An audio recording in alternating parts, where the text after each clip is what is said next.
საინტერესოა შენ თუ გაქვს ფანტაზიის უნარი. რას გულისხმობ? არსებობენ თურმე ამ ქვეყანაზე ისეთი ადამიანები, რომლებსაც არაფრის წარმოდგენა არ შეუძლიათ გონებაში.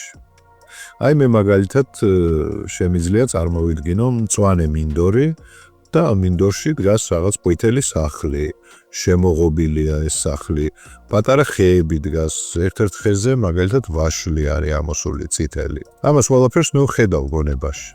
მაგრამ არსებობენ ადამიანები, რომლებიც ამას საერთოდ ვერ ხედავენ. ამ ფსიქოფიზიკურ მდგომარეობას მეცნიერები აფანტაზიას უწოდებენ.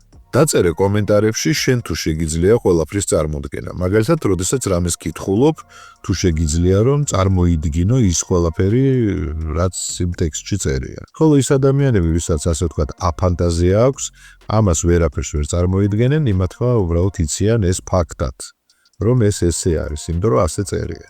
ძალიან საინტერესოა პლანეტაზე მაცხოვრებელი ადამიანების 4%-ში თუ შედიხარ შენ.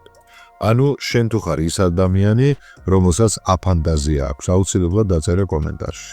და მე მინდა გითხრათ, რომ ეს 4% ადამიანების ცხოვრობს ძალიან კარგად, საერთოდ არ აწუხებთ, რომ ფანტაზიის უნარი არ გააჩნიათ. Man not caring. ასე რომ არ იდარდო თუ აფანტაზია გაქვს.